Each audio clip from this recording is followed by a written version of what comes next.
హెబ్రీయులకు రాసిన పత్రిక 4వ అధ్యాయం 2వ వచనం చదువుకుందాం.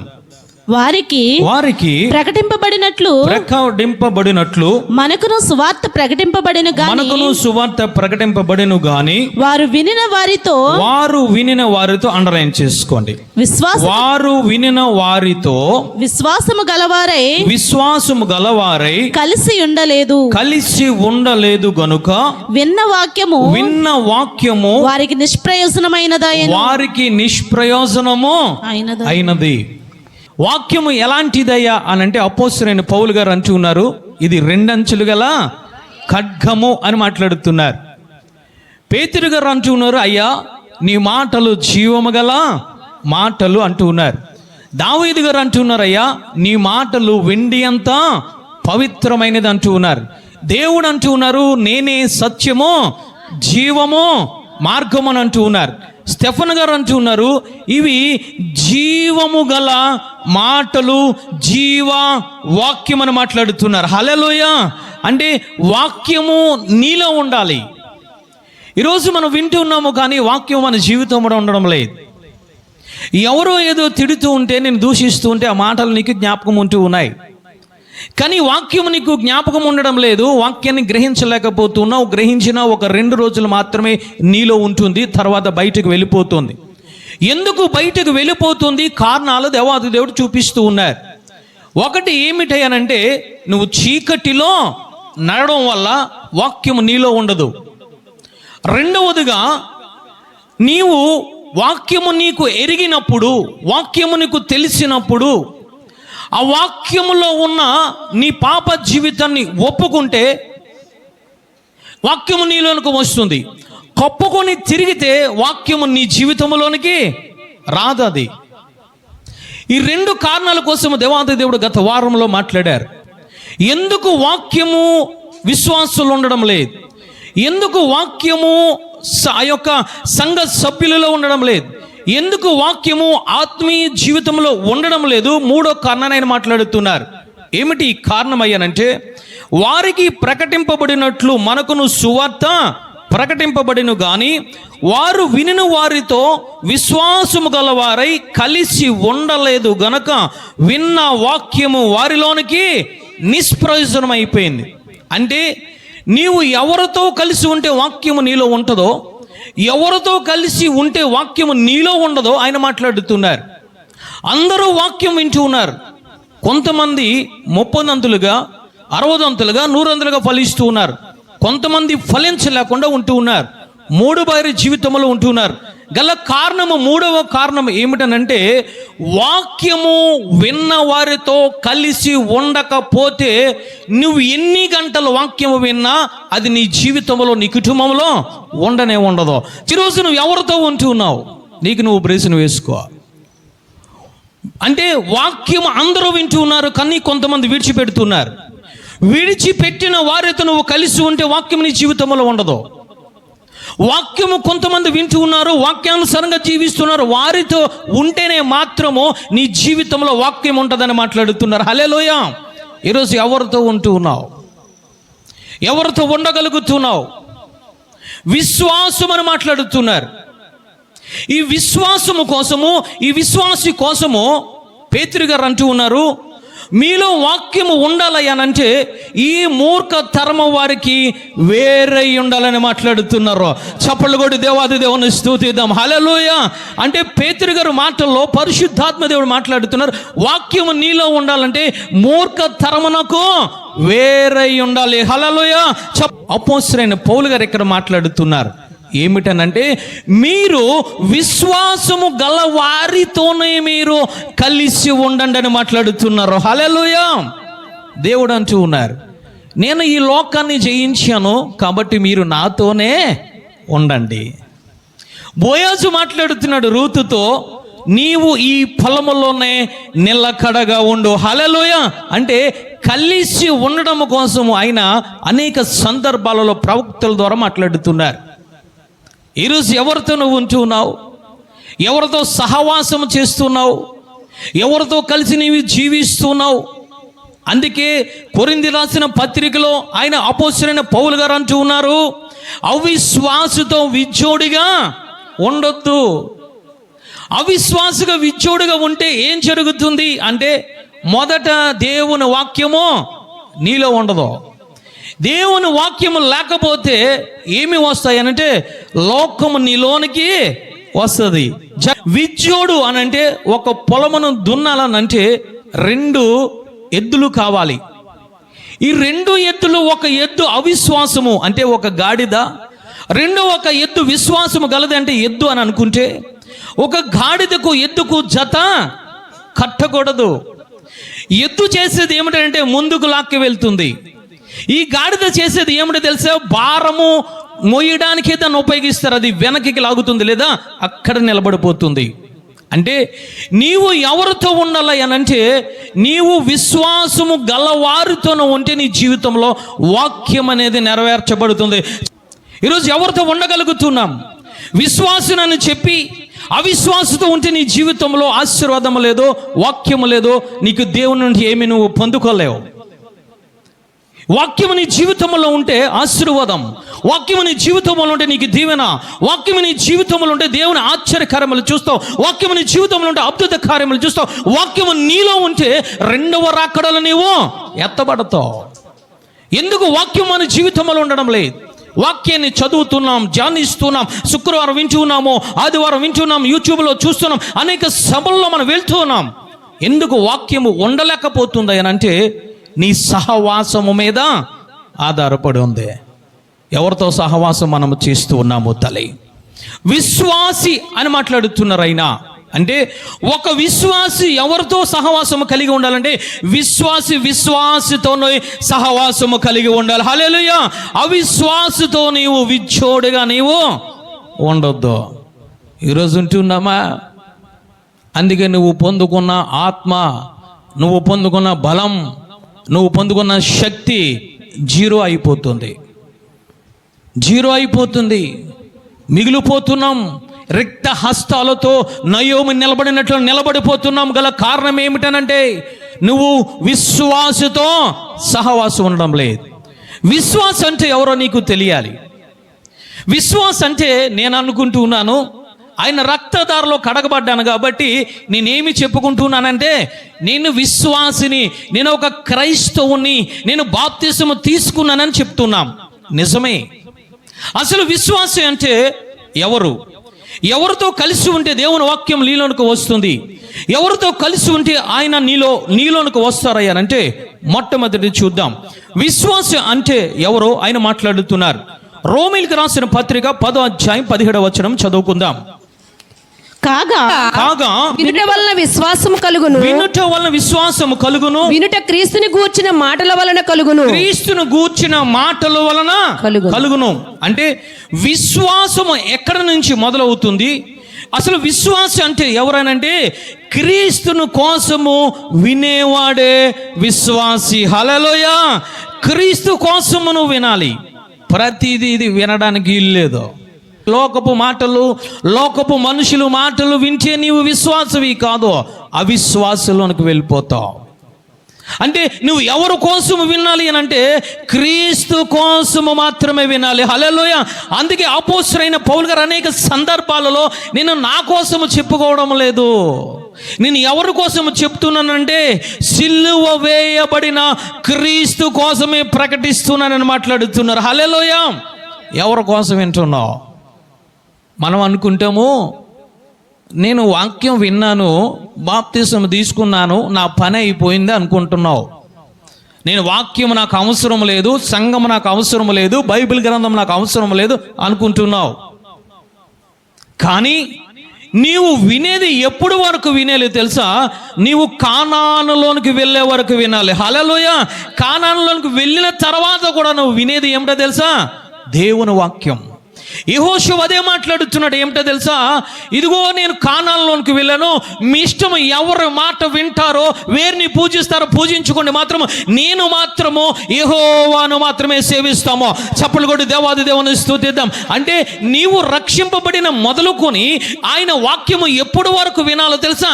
కానానులోనికి వెళ్ళిన తర్వాత కూడా నీవు అంతము వరకు వినవలసింది దేవుని వాక్యం.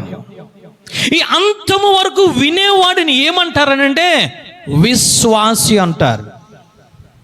నువ్వు మధ్యలో వదిలిపెట్టేస్తే దేవుని వాక్యం అది విశ్వాసము కాదు, నువ్వు విశ్వాసమే కాదు. ఈరోజు జరిగేది ఏమిటనంటే, నేను బాప్తిస్మము తీసుకున్నాను, నా పని అయిపోయింది, నాకు సంగమునకు, నాకు యాజకులకు, నాకు పరిశుద్ధాత్మ దేవునికి, నాకు వాక్యమునకు సంబంధం లేదని ఈరోజు మనం తిరుగుతున్నాం. అలా తిరిగితే విశ్వాసవి కాదు, ఎవరయ్యానంటే అవిశ్వాసి.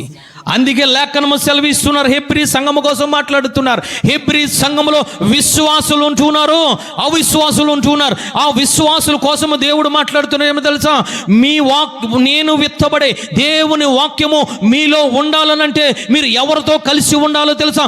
విశ్వాసము గలవారితో కలిసి ఉండండి. చప్పట్లు కొట్టి దేవాది దేవుని స్తుతిద్దాం. అవిశ్వాసులతో కలిసి ఉంటే దేవుని వాక్యము మీలో ఉండదు.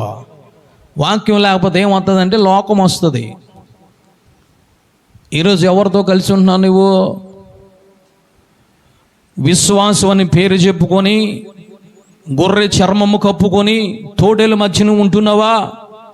వారితో సహవాసము కలిగి ఉంటున్నావా? లేదా నిజమైన విశ్వాసులే వీరు వాక్యాన్ని వింటూ ఉన్నారు, వాక్యాన్ని అంతము వరకు వింటూ ఉన్నారు, వీరు పర్వాలేదు వాక్యానుసారంగా నడుస్తున్న అన్న కుటుంబాలతో, అన్న సంఘ సభ్యులతో, అన్న సంఘముతో నువ్వు నడుస్తున్నావా? ఎవరితో నడుస్తున్నావు? ఎవరితో నడవగలుగుతున్నాం? విశ్వాసి మొట్టమొదటిది, విశ్వాసి ఎవరనంటే వాక్యము అంతము వరకు వినేవాడు, అంతము వరకు నడిచేవాడు, అంతము వరకు తన రక్షణను కాపాడుకునేవాడు మాత్రమే విశ్వాసి. హల్లెలూయా. అలాంటి విశ్వాసులతో నీవు నేను కలిసి ఉంటే వాక్యం నీ జీవితంలో, నీ కుటుంబాల్లో ఉంటుంది. లేదు, గోధుమలని పేరు చెప్పుకొని గురుగులతో ఉంటే, గొర్రెలని పేరు చెప్పుకొని మేకలతో ఉంటే ఈరోజు వాక్యం నీ జీవితంలో ఉండదు.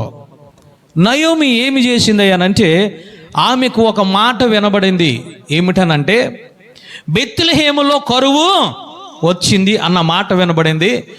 రెండవదిగా ఏమిటనంటే, మోయాబులు ఆహారము దొరుకుతున్నదని వినబడింది. అంటే రెండు మాటలు ఆమె జీవితంలో ఉన్నాయి. రెండు మాటలు విన్నది, కానీ ఏ మాటకు ప్రాధాన్యత ఇచ్చిందనంటే, మోయాబు దేశంలో ఆహారము దొరుకుతుందని విన్నది. ఏమి చేసిందనంటే, కుటుంబాన్ని తీసుకొని మోయాబు దేశము వెళ్ళిపోయింది. వెళ్ళిపోయి 10 సంవత్సరములు ఉంది. 10 సంవత్సరంలో జరగకూడదు అంతా జరిగిపోయింది. భర్త చనిపోయాడు, 2 కుమారులు చనిపోయారు. 2 కుమారులు వివాహం చేశారు, వివాహ వ్యవస్థ కూడా పాడైపోయింది. కానీ అప్పుడు ఏమి విన్నది తెలుసా? బెత్లెహేమును దేవుడు దర్శించాడన్నమాట విన్నది. చప్పట్లు కొట్టి దేవాది దేవుని స్తుతిద్దాం. హల్లెలూయా. అప్పుడు ఎక్కడికి వచ్చింది అనంటే, బెత్లెహేముకు వచ్చింది. అంటే ఈరోజు నువ్వు ఎవరితో కలిసి ఉంటున్నావు? నువ్వు బెత్లెహేము అనే సంఘములో ఉంటూ ఉన్నావు. వాక్యము వినగలుగుతున్నావా? వాక్యానుసారంగా నడవగలుగుతున్నావా? లేదా అన్యులు చేసినట్లు అన్యులు మాటలు విని, లోక మనుషులు మాట విని నీకేదో వస్తుంది, నేనేదో పొందుకోవాలి, ఏ విధంగా ఆశీర్వదింపబడాలని చెప్పి ఈరోజు నువ్వు తిరుగుతూ ఉంటే, ఆ విధంగా నువ్వు సహవాసం చేస్తే దేవుని వాక్యము నీ జీవితంలో ఉండదు తల్లి. ఏ విధముగా మనం ఉంచి ఉన్నాం? ఆమె మాట్లాడుతుంది, నన్ను నయోమి అనవద్దు, నన్ను మారా అని పిలవండి. ఎందుకు మారాగా అయిపోయింది? ఎందుకు రిక్తురాలుగా అయిపోయిందంటే, సహవాసమును ఆమె వదిలింది, సంఘమును వదిలింది, వాక్యమును వదిలింది. సహవాసమును, సంఘమును, వాక్యాన్ని వదిలి ఎక్కడికి వెళ్ళిపోయిందని అంటే, లోకములోనికి వెళ్ళిపోయింది. ఈరోజు నువ్వు సహవాసం ఆయన నీకు జ్ఞాపకం చేస్తూ ఉన్నాడు. ఈరోజు ఎవరితో సహవాసం చేస్తున్నావు? వాక్యము వింటూ ఉన్నావు. ఆ వాక్యము నీ జీవితంలో, నీ కుటుంబాల్లో, నీ బిడ్డల జీవితంలో అది ఆశీర్వాదకరముగా 30 అంతలుగా, 100 అంతలుగా, 60 అంతలుగా అది ఫలించాలనంటే నీవెక్కడ ఉండాలో తెలుసా? బెత్లెహేములోను మాత్రమే ఉండాలి. హల్లెలూయా. సంఘము మాత్రములో ఉండాలి. ఆ సంఘములో విశ్వాసులు ఉంటున్నారా, అవిశ్వాసులు ఉంటున్నారా, ఎవరితో నువ్వు సహవాసం చేస్తున్నావో నువ్వు గమనించుకోవాలి. బోయాజు మొట్టమొదటిగా ఏమని మాట్లాడుతున్నాడు అనంటే, నా మాట వినో. ఏమిటి ఈ మాట? ఈ పొలములలో నిలకడగా ఉండు, నువ్వు స్థిరముగా ఉండు, నువ్వు సంఘాన్ని వెంబడించమని ఆయన మాట్లాడారు. చప్పట్లు కొట్టి దేవాది దేవుని స్తుతిద్దాం. హల్లెలూయా. ఎందుకు ఆ మాట మాట్లాడారు? ఓదారణ మాటలు మాట్లాడొచ్చు కదా బోయాజు గారు. నీ జీవితం ఎలా అయిపోయింది కదా, పర్వాలేదులే నేను ఉన్నానని చెప్పొచ్చు కదా. కానీ బోయాజు అన్న మాట ఏమిటో తెలుసా? నీవు నా మాట విను. హల్లెలూయా. బోయాజు అనగా దేవుడు. హల్లెలూయా. దేవుని మాట వింటే, దేవునితో సహవాసము చేస్తే నువ్వు రిక్తిరాలుగా ఉన్నావా, నువ్వు సంపన్నుడిగా మారిపోతావు. హల్లెలూయా. నువ్వు అన్నీ పోగొట్టుకున్నావా, దేవుడిని ఒక సంసారిగా తీర్చే దేవుడు.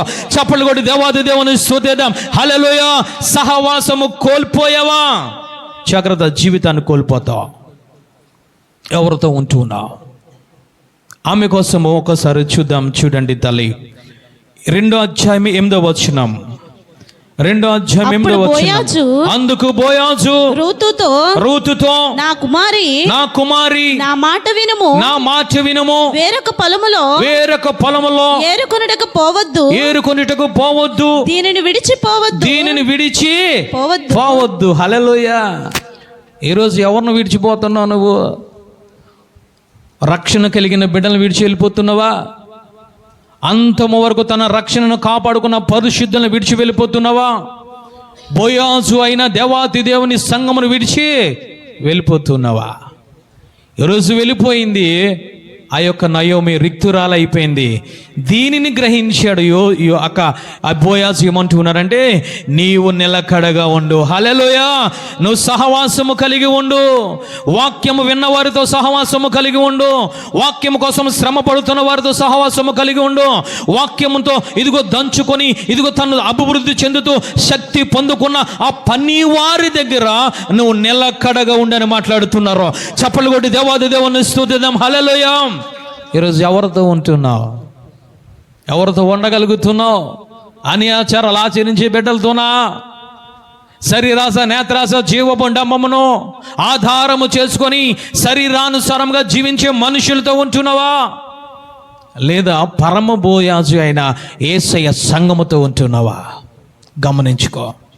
విన్న వాక్యము నీ కుటుంబంలో ఉండాలంటే, విన్న వాక్యం నీ బిడ్డల్లో ఉండాలంటే, నీ ఆత్మీయ జీవితంలో 30 60 100 ఫలించాలంటే ఒక ఋతు వలె నువ్వు సంఘములోనే ఉండాలి. హల్లెలూయా. సంఘములోనే ఉండి ఏమి చేయాలో తెలుసా? సంఘముతో సహవాసము కలిగి ఉండాలి. హల్లెలూయా. అందుకే హెబ్రీ పత్రికలు ఆయన అంటూ ఉన్నారు, ఎవరితో కలిసి ఉంటున్నారు మీరు? వాక్యం వింటున్నారు కానీ మీ జీవితంలో ఫలించడం లేదు. గల కారణం ఏమిటనంటే, విన్న వారితో కలిసి ఉండలేకపోతున్నారు కాబట్టి వాక్యము మీ జీవితంలో నిష్ప్రయోజనమైపోతుంది. ఈరోజు వాక్యము వింటున్నాము కానీ వాక్యానుసారంగా జీవించలేకపోతున్నాం. వాక్యాన్ని వింటున్నాము కానీ వాక్యానుసారంగా నడవలేకపోతున్నాం, బ్రతకలేకపోతున్నాం, జీవించలేకపోతున్నాం. జాగ్రత్త. ఎక్కడ నివసిస్తున్నావు? ఎవరితో సహవాసం చేస్తున్నావు? మోయాబు నాకు ఇష్టం అంటే మోయాబుకి వెళ్ళిపోయి ఉండు. మళ్ళా ఎందుకు బెత్లెహేముకు వస్తున్నావు? ఎందుకు వారితో సహవాసం చేస్తున్నావు? ఎందుకు బోయాజును దుఃఖ పెడుతున్నావు? ఎందుకు సంఘమును దూషిస్తున్నావు? ఎందుకు సంఘములో ఉండి రకరకాల మాటలు మాట్లాడుతున్నావు? జాగ్రత్త. వాక్యం నిష్ప్రయోజనమైన వారి జీవితాలు ఏ విధముగా ఉంటాయి తెలుసా? సంఘమును దూషిస్తారు, సంఘమును హేళన చేస్తారు, పరిశుద్ధాత్మ దేవుని కించపరుస్తూ ఉంటారు. ఏ విధముగా మాట్లాడుతున్నావు? బోయాజు ఏమని చెప్తున్నాడు తెలుసా? సహవాసము కలవారితో నువ్వు నిలకడగా ఉండు. పనులు కోస్తున్నారు, వారితో కూడా నువ్వు సహవాసములో ఉండు. చప్పలు కొట్టి దేవాది దేవుని స్తుతిద్దాం. ఎవరితో సహవాసము కలిగి ఉంటున్నావు? ఎవరితో ఉండగలుగుతున్నావు? ఎందుకు వాక్యానుసారమైన జీవితం కనబడడం లేదు? ఎందుకు అన్యాచారాలు, అన్య సాంప్రదాయాలు, మూలలాభకాలు వెలిగిపోతున్నావు? గల కారణం నీ సహవాసం ఎక్కడ దోషం ఉంది. జాగ్రత్త. వాక్యము లేకపోతే చీకటి, వాక్యము వెలుగు. వాక్యము లేకపోతే చీకటి. వాక్యము జీవము గలది, వాక్యము లేకపోతే మరణం. వాక్యము ఆశీర్వాదం ఇస్తుంది, వాక్యము నీ జీవితంలో లేకపోతే ఆశీర్వాదం కాదు, శాపము కుటుంబాలు ఏలుబడి చేస్తున్నాయి. ఈరోజు దేవుడు మాట్లాడుతున్నాడు, ఎందుకు కుటుంబాల్లో వాక్యం ఉండడం లేదు? మొట్టమొదటికి నీవు విశ్వాసులతో కలిసి జీవించడం లేదు. కలిసి ఉండడం లేదు. విశ్వాసి అనగా ఎవరైనంటే నిరంతరము నిత్యము ఎడతెగకుండా వాక్యాన్ని వినేవాడు. హల్లెలూయా. అందుకే దావీదు గారు అంటూ ఉన్నారు, వాక్యం కోసం మాట్లాడుతూ, దివారాత్రములను వాక్యము ధ్యానించేవాడు ధన్యుడు. హల్లెలూయా. అలాంటి వారితో కలిసి ఉండు. చిరంజీవి బ్రతకడానికి కారణం, ఈ తల్లి వర్షంలో ఆ స్లాబ్ చక్కగా జరగడానికి కారణం, ఈ తల్లికి ఆ అమ్మగారికి ఫోన్ చేసి చెప్పిందంట, సాక్షి కోసం ప్రార్థన చేయండి అంటే, నాకు తెలిసిన కాడ నుంచి సంఘం అంతా అయాజకులు తెల్లవారుజామున లేచి ప్రార్థన చేస్తున్నాం. ఈరోజు సంఘంలో నిలబడడానికి గల కారణం, ఈరోజు ఆ తల్లి పడిపోయింది వృద్ధాప్యంలో, రెండోసారి ఎముకలు ఇరిగిపోయినాయి, కానీ వచ్చి సాక్ష్యము చెప్పుకోవడానికి గల కారణం ఏమిటో తెలుసా? సంఘముతో ఉండడం. హల్లెలూయా. నువ్వు సంఘముతో ఉండు చాలు. సంఘం ఏమి చేస్తుందో చేయి చాలు. సంఘమునకు వ్యతిరేకంగా చేయకు, సంఘమును దూషించొద్దు. సంఘము వెనకాల నడు. హల్లెలూయా. రూతు ఏమి చేసిందనంటే సంఘము వెనకాల నడుచుకుంటూ వచ్చింది. బోయాజు తగిన సమయం మందు దీవించడం మొదలు పెట్టారు. చప్పలు కూడా దేవాది దేవుని స్తుతిద్దాం. ఈరోజు ఎవరితో ఉంటున్నావు? ఎవరితో ఉండగలుగుతున్నావు? రెండవదిగా విశ్వాసి అంటే ఎవరయ్యానంటే లూకా రాసిన సువార్త 18వ అధ్యాయం 8వ వచనం, ఆయన వారికి త్వరగా న్యాయము తీర్చును వారి విషయమే కదా ఆయన దీర్ఘశాంతము చూపుచున్నాడు మీతో చెప్పుచున్నాను అయినను మనుష్య కుమారుడు వచ్చినప్పుడు ఆయన భూమి మీద విశ్వాసమును కనుగొందునా. అంటే ఇక్కడ ఒక ఉపమానం చెప్తూ ఉన్నారు. ఒక విధవరాలు ఉంటుంది, ఒక అన్యాయస్తుడైన ఆ యొక్క న్యాయాధిపతి ఉంటున్నాడు. ఈమె ఏమి చేస్తుందో తెలుసా? మాటికి వెళ్ళి అతనికి ప్రార్థన చేస్తుంది. ఈమె బాధ పడలేక న్యాయాధిపతి ఏమి చేశాడంటే న్యాయమును తీర్చాడు. హల్లెలూయా. ఆ ఉపమానం చెబుతూ దేవాతి దేవుడు అంటూ ఉన్నారు, నేను వచ్చే సమయంలో ఈ భూమి మీద ఒక్క విశ్వాసిని కనుగొందునని మాట్లాడుతున్నారు. అంటే విశ్వాసి అనే పేరు చెప్పుకునే వాడి జీవితంలో ఏమి ఉండాలనంటే ప్రార్థన ఉండాలి. హల్లెలూయా. నిత్యము ఎడతెగకుండా ప్రార్థన చేసేవాడే విశ్వాసి. ఈరోజు ప్రార్థన చేయగలుగుతున్నావా? ఈరోజు ఆదివారమైన వచ్చి ఇక్కడ ప్రార్థన చేస్తానంటే నువ్వు విశ్వాసివి కాదు, గమనించు.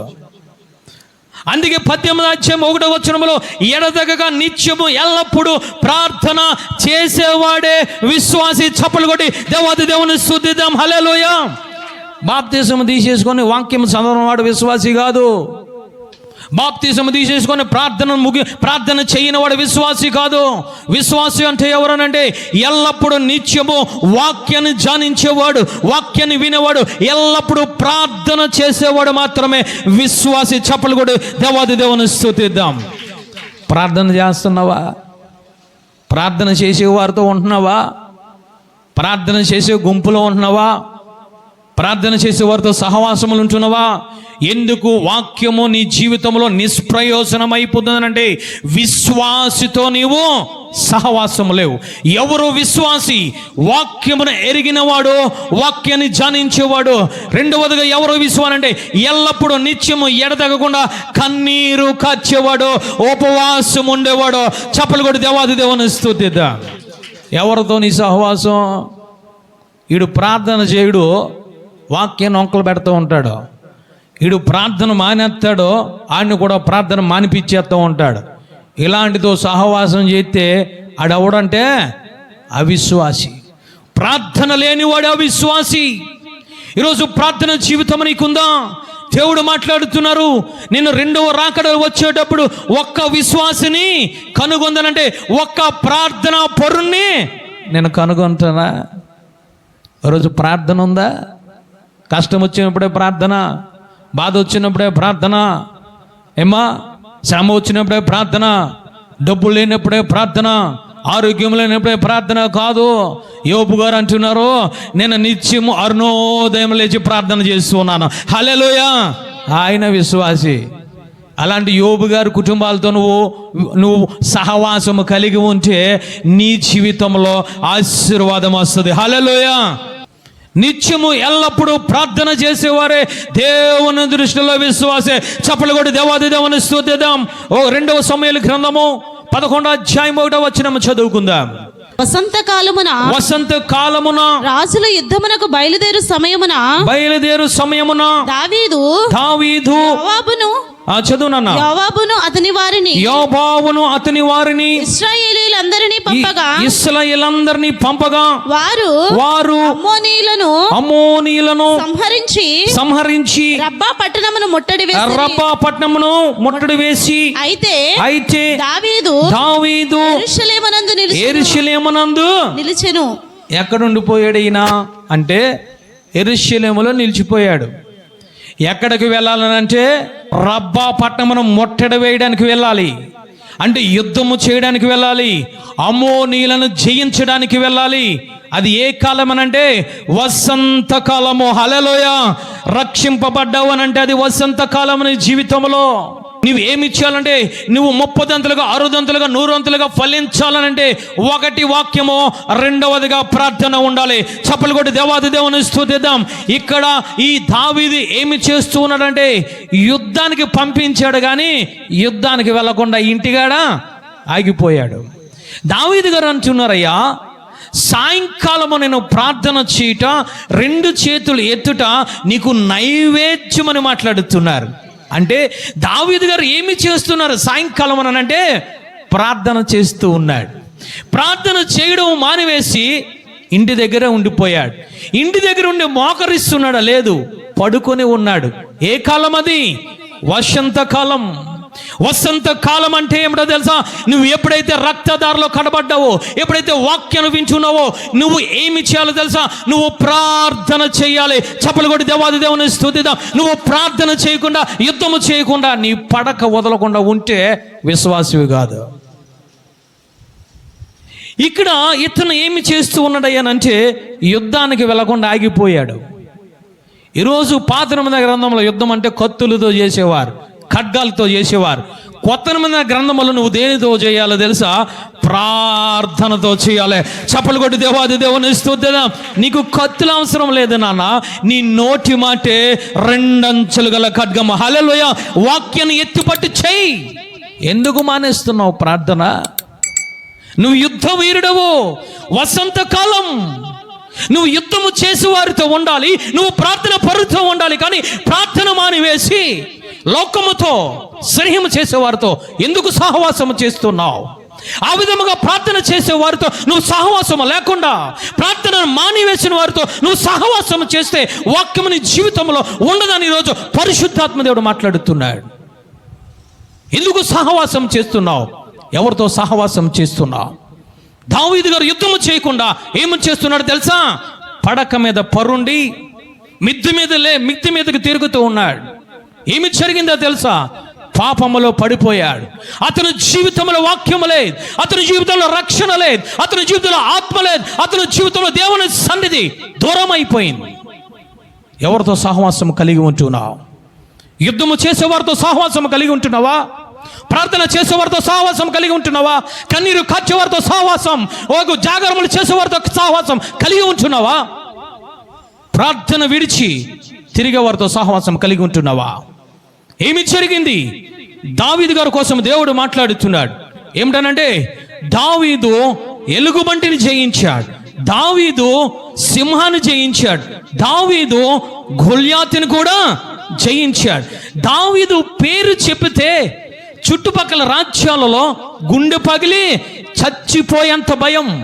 అంటే దావీదు ఏ విధముగా యుద్ధం చేస్తున్నాడు, ఏ విధముగా నేర్పరి కలిగి ఉన్నాడు, ఏ ఆలోచన కలిగి ఉన్నాడు, ఎంత యుద్ధ నైపుణ్యం కలిగి ఉన్నాడు. అబీగయలు నాబాలు చంటుంది. మొత్తం అంతా దిగిపోయిన తర్వాత దావీదు పేరు చెప్పింది. 250 మందిని యుద్ధం కత్తులు ధరించి దావీదు సైన్యం వచ్చేస్తున్నారని అంటే ఆ నాబాలు ఏం చేశాడనంటే గుండె పగిలి చనిపోయాడు. అంటే అంత యుద్ధ వీరుడు దావీదు. కానీ యుద్ధము చేసేవారితో సహవాసము లేకుండా ఉండడం వల్ల, యుద్ధముకు వెళ్లకుండా ఉండడం వల్ల జరిగింది ఏమో తెలుసా? అతని జీవితంలో మొట్టమొదటి అపజయం, మొట్టమొదటి అపకీర్తి. అతని జీవితంలో వాక్యము దూరం అయిపోయింది, అతని జీవితంలో రక్షణ దూరం అయిపోయింది, అతని జీవితంలో ఆత్మ దూరం అయిపోయింది, అతని జీవితంలో దేవుని సన్నిధి దూరం అయిపోయింది. గల కారణం, నువ్వెంత యుద్ధవీరుడు కావచ్చు, నువ్వెంత ప్రార్థన పరుడు కావచ్చు, నువ్వెంత ప్రవచించేవారుగా కావచ్చు, నువ్వెంత ప్రసంగం చేసేవాడుగా కావచ్చు, కానీ నీ సహవాసము విశ్వాసులతో లేకపోతే, నీ సహవాసము బోయాజుతో లేకపోతే, నీ సహవాసము సంఘముతో లేకపోతే నీ జీవితంలో వాక్యం ఉండదు, నీ జీవితంలో దేవుని సన్నిధి ఉండదు. ఈరోజు ఎందుకు ఆ విధముగా ఉంటున్నాం అంటే సహవాస లోపము. ఈరోజు ఎవరితో సహవాసం చేస్తున్నావు? ఏమి చేస్తున్నాడు తెలుసా? యోవాబు వారందరూ కూడా ఏమి చేశారంటే మోయాబీలు పట్టణమైన రబ్బాను ముట్టడి వేసి జయించారు. చప్పలు కొట్టి దేవాది దేవుని స్తుతిద్దాం. హల్లెలూయా. యోవాబు ఎవరో తెలుసా? ప్రధానమంత్రి. రాజు లేడు, కానీ సంఘముతో ఉండడం వల్ల అమ్మోలీలు జయించాడు, రబ్బా పట్టణం జయించాడు. చప్పలు కొట్టి దేవాది దేవుని స్తుతిద్దాం. ఒక రాజు అయ్యుండి యుద్ధ నైపుణ్యం ఎరిగిడి, కత్తి ఏ విధముగా తిప్పాలో తెలిసి కూడా సహవాసం లేకుండా దావీదు ఓడిపోయాడు. ఈరోజు వాక్యాన్ని గమనించు. ఎవరితో ఉంటున్నావు? ఎవరితో సహవాసం చేస్తున్నావు తల్లి?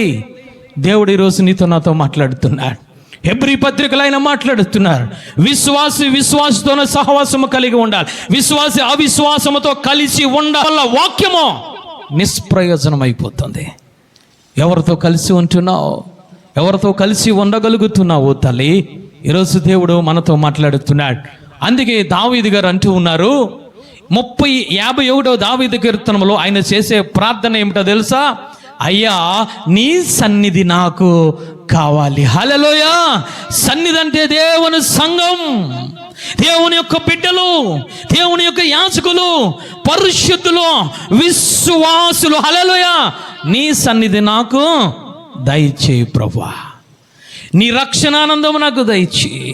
నీ యొక్క ఆత్మను నా యొద్ద నుండి తీసివేయకు ప్రభువా.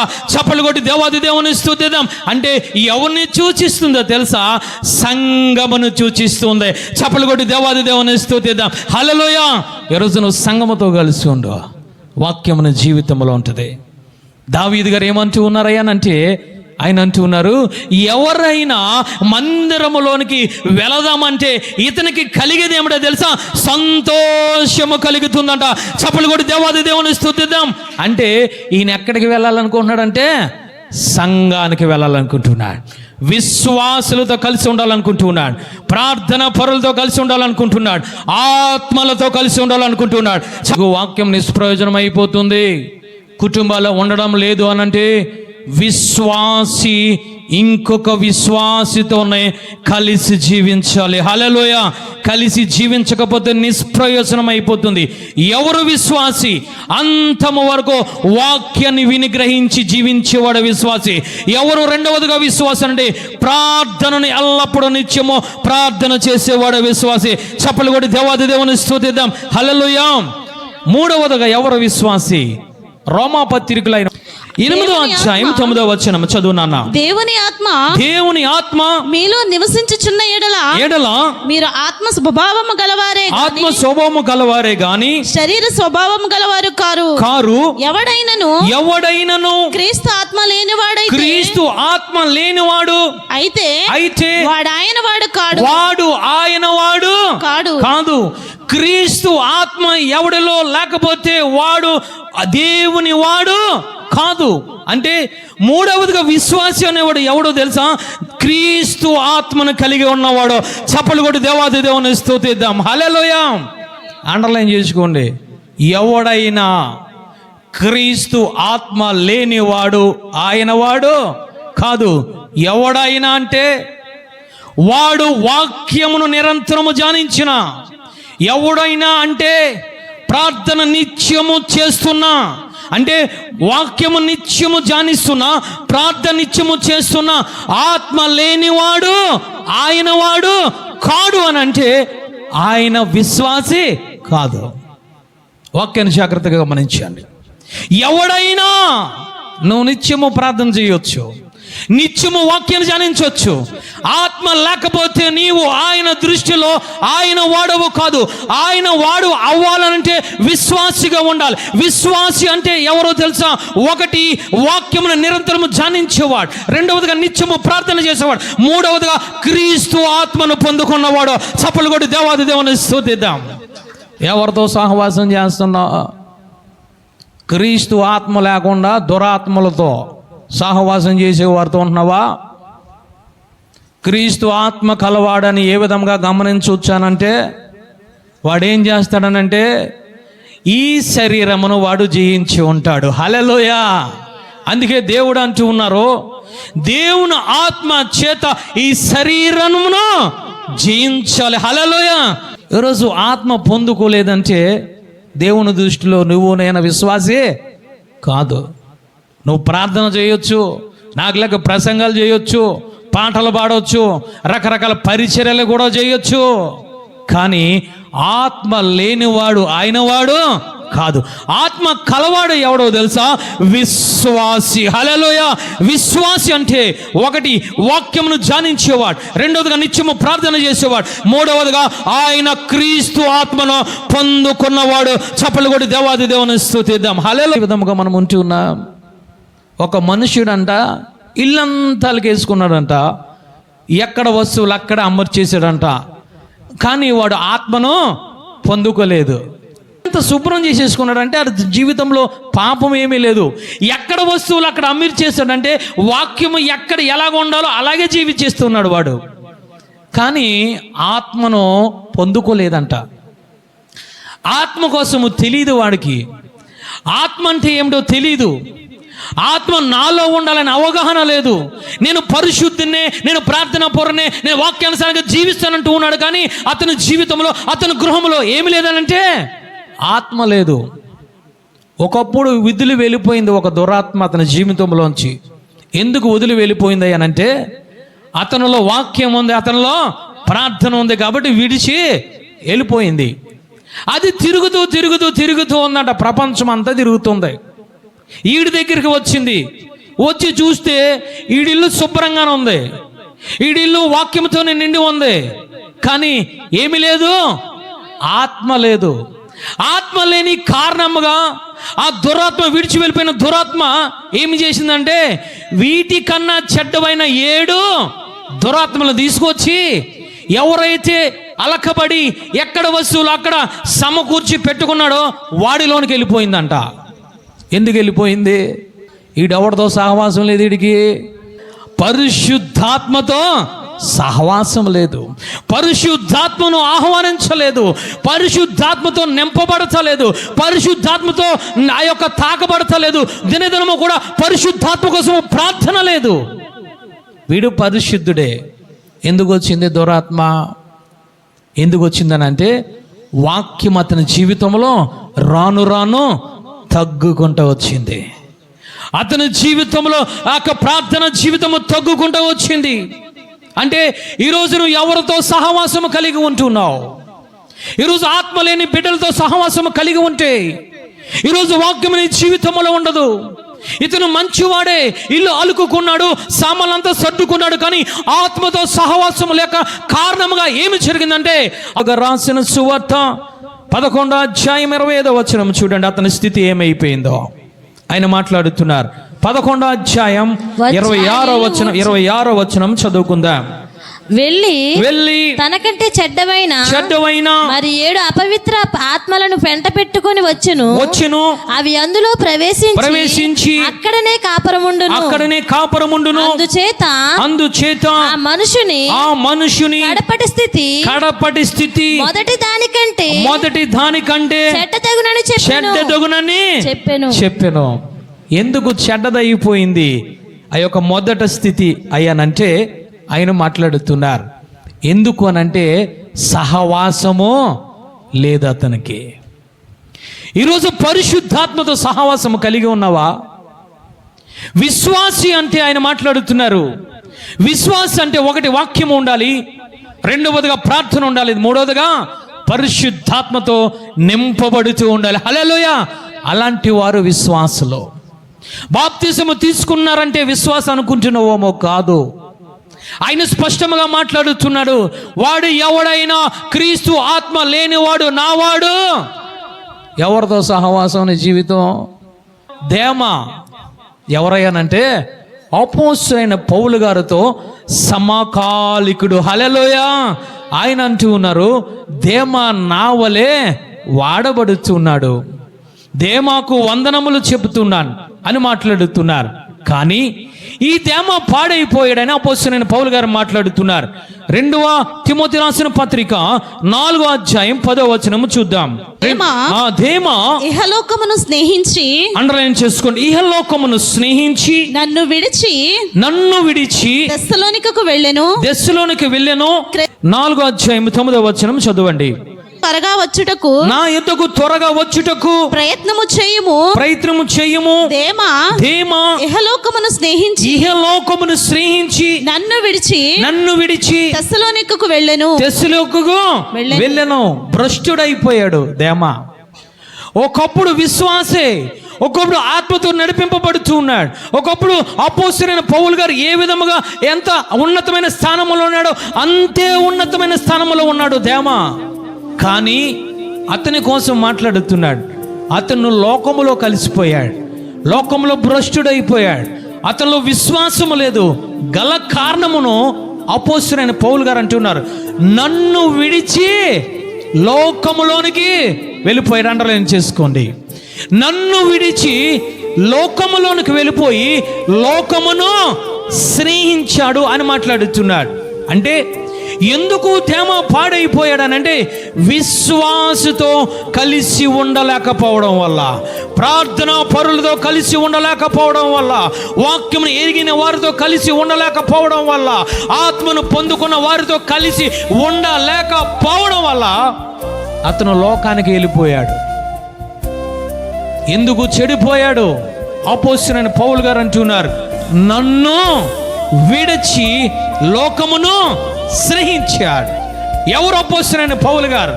ఆయన అంటూ ఉన్నారు, నేను క్రీస్తును పోలి నడుచుకుంటున్నాను, మీరు నన్ను పోలే నడుచుకోనండి. చప్పలు కూడా దేవాది దేవుని స్తుతిద్దాం. అలాంటి వారితో సహవాసము కోల్పోవడం వల్ల జరిగింది ఏమిటనంటే విశ్వాసిగా ఉన్న దేమా అవిశ్వాసంలోనికి, లోకములోనికి వెళ్ళిపోయాడు. ఈరోజు దేవుడు మనతో మాట్లాడుతున్నాడు. 3వదిగా ఎవరితో నువ్వు కలిసి ఉండాలి అనంటే ఆత్మ పొందుకున్న బిడ్డలతో నువ్వు కలిసి ఉండాలి. ఈరోజు నువ్వు కలిసి ఉంటున్నావా? కలిసి ఉండగలుగుతున్నావా? విశ్వాసే అంటే నామకార్థ విశ్వాస అనుకుంటున్నావేమో. విశ్వాసి అంటే అంతము వరకు వాక్యాన్ని వినేవాడు, దాని ప్రకారంగా నడిచేవాడు. 2వదిగా ఎల్లప్పుడూ ఎడతెగక నిత్యము ప్రార్థన చేసేవాడు. 3వదిగా ఆత్మ పొందుకొని ఆత్మను కాపాడుకుంటూ దినదినము ఆత్మ చేత నడిపించబడేవాడు విశ్వాసి. హల్లెలూయా. ఈరోజు ఒకే ఒక ప్రశ్న, ఎవరితో సహవాసం చేస్తున్నావు? ఎవరితో చేయగలుగుతున్నావు?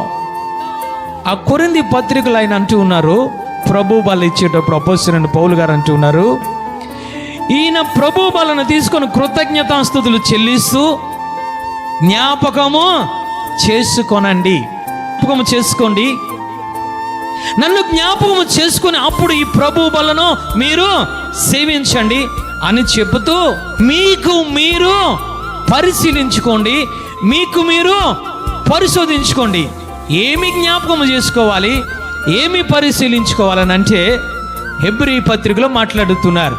ఏమిటనంటే విశ్వాసులతో మీరు కలిసి ఉన్నారో లేదో జ్ఞాపకము చేసుకోండి. వాక్యమును ఎరిగిన వారితో ఉన్నారో లేదో జ్ఞాపకం చేసుకోండి. ప్రార్థన పరుల గుంపులో ఉన్నారో లేదో జ్ఞాపకము చేసుకోండి. ఆత్మ పొందుకున్న వారి గుంపులో ఉన్నారో లేదో జ్ఞాపకము చేసుకోండి. ఎవరితో మాట్లాడుతున్నారు తెలుసా? ఇస్కరియోతు యోధాతో దేవుడు మాట్లాడుతున్నాడు. పరిశీలించుకో, ఎవరో నన్ను అప్పగిస్తూ ఉన్నారు, ఎవరో నన్ను అమ్మేస్తూ ఉన్నారు. ముమ్మారు ఆయన మాట్లాడారు, ఎవరితో తెలుసా? అతను ఎక్కడ ఉన్నాడనంటే సంఘములోనే, సహవాసంలోనే ఆత్మ పొందుకున్న యాజకులు దేవుని కిందే ఉన్నారు. పరిశీలించుకోవడం చేత కాలేదు యోధాకి, పరీక్షించుకోవడము చేత కాలేదు. నాలో విశ్వాసము ఉందా?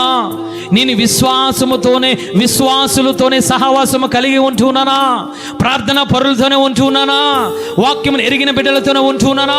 ఆత్మ పొందుకున్న బిడ్డలతోనే ఉంటున్నానా? తనకు తాను పరిశీలించుకోకుండా చేతులలో చెయ్యి పెట్టాడు. ఈరోజు నీకు నువ్వు పరిశీలించుకో. వాక్యం ఎరిగిన బిడ్డలతోనే నువ్వు ఉంటున్నావా? ప్రార్థన పరులతోనే నువ్వు ఉంటున్నావా? ఆత్మ పొందుకున్న బిడ్డలతో సహవాసం చేయగలుగుతున్నావా? లేదా యోధ వల్ల నిష్టానుసారంగా, లేదా దేమ వల్ల నిష్టానుసారముగా, లేదా నయోమి వల్ల నిష్టానుసారముగా ఈరోజు తిరిగి ఈ పరిశుద్ధమైన బలను సమీపిస్తున్నావేమో? జ్ఞాపకం చేసుకో. నువ్వు జ్ఞాపకం చేసుకో. నీలో విశ్వాసం ఉంటే బలలో చేయి పెట్టు. విశ్వాసం అంటే ఏమిటనంటే వాక్యం నీ జీవితంలో ఉండాలి. రెండవదిగా కన్నీటి ప్రార్థన నీ జీవితంలో ఉండాలి. మూడవదిగా ఆత్మచేత నడిపింపబడుతూ దినదినము కూడా ఆత్మతో నువ్వు పొందుకుంటూ ఉండాలి. ఉన్నదా? అందుకే చివరగా ఏమి మాట్లాడుతున్నారనంటే హెబ్రీ పత్రిక 3వ అధ్యాయం 12వ వచనం ఆయన చూద్దాం. చూడండి తల్లి. సహోదరులారా జీవము గల దేవుని విడిచిపోయినట్టి విశ్వాసము లేని దుష్ట హృదయము మీలో ఎవని యందైనను ఒకవేళ ఉండినేమో అని జాగ్రత్తగా చూసుకో. ఏ హృదయం? విశ్వాసము లేని దుష్ట హృదయం. ఏమిటి విశ్వాసము లేని దుష్ట హృదయం? వాక్యము ఉండకపోవడమే. రెండవదిగా కన్నీటి ప్రార్థన ఉండకపోవడమే. మూడవదిగా క్రీస్తు ఆత్మ లేకపోవడమే దుష్ట హృదయం. ఇలాంటి దుష్ట హృదయంతో సహవాసం చేసి దేవునితో సహవాసం చేయడానికి వీలు లేదు. నువ్వు ఎప్పుడు సహవాసం చేయాలంటే నీ పాపమును ఒప్పుకోవాలి, నీ అక్రమమును ఒప్పుకోవాలి. నువ్వు ఒప్పుకొని దేవుని సంఘములోనికి, దేవుని సహవాసములోనికి, ప్రార్థనలోనికి, వాక్యములోనికి, ఆత్మ పొందుకున్న బిడ్డలతోనికి సహవాసం చేస్తే అప్పుడు పాలు పంపులు నువ్వు పొందుకోవాలి. ఈరోజు దేవుడు మనతో మాట్లాడుతున్నాడు. నువ్వు బల్ల పాలు పంపులు పొందాలనంటే ఎవరితో నువ్వు కలిసి ఉండాలో తెలుసా? విశ్వాసులతో కలిసి ఉండాలి. హల్లెలూయా! ఎవరు విశ్వాసి? ప్రార్థనాపరుడు, వాక్యమును ధ్యానించేవాడు, ఆత్మను పొందుకున్నవాడు. ఈరోజు యూదా వలె ఈరోజు ఉంటావా? లేదా దావీదు వలె మారు మనసు పొంది ఆయన సన్నిధానికి వస్తావా? అందరూ నిలబడి ప్రార్థన చేసుకుందాం. ఎందుకు ఈ యొక్క వాక్యం జీవితంలో ఉండడం లేదు అనంటే విశ్వాసులతో కలిసి జీవించలేకపోవడం వల్ల ఈరోజు వాక్యం మన జీవితంలో ఉండడం లేదు తల్లి.